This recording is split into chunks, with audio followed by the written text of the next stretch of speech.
हमर दाढ़ी नु बनावल जी के काल भइल बा एकरे चलते सैया साया हमर लाल भइल बा एकरे चलते सैया साया हमर लाल भइल बा हमर दाढ़ी नु बनावल जी के काल भइल बा एकरे चलते सैया साया हमर लाल भइल बा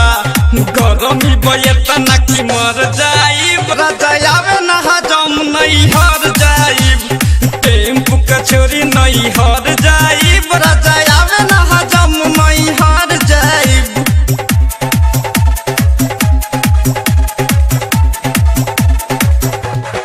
म्यूजिक बाय सुजीत सम्राट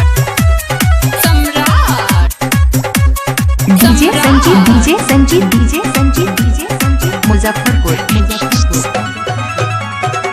केहू के नहीं बुझाता ये सही है मनल बा हमारा दाढ़ी प्रियंका पूजवा दिल्ली सरोजे काटल काटल गारी केहू के नहीं बुझाता ये सही है मनल बा हमारा दाढ़ी प्रियंका पूजवा दिल्ली सरोजे काटल काटल गारी गरमी बये तना की मर जाइब राजा आवे ना हजम नहीं हर जाइब टेम्पू कचोरी नहीं हर जाइब राजा आवे ना हजम नहीं हर जाइब नहीं हर जाइब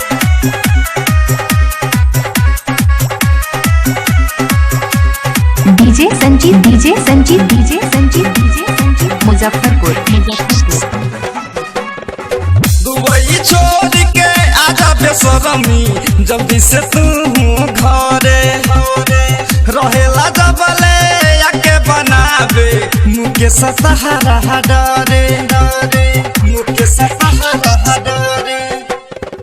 दुबई छोड़ के आजा बेसरमी जल्दी से तू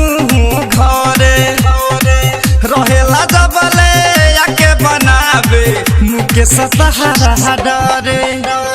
लाल भोटिया के नहीं बोल पाई राजा आवे ना हजम नहीं हर जाइब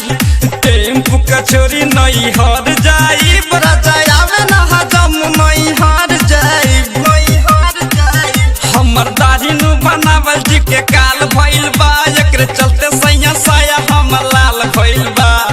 गरमी बये तना की मर जाइब राजा आवे ना हजम नहीं हर जाइब टेम्पू कचोरी नहीं हर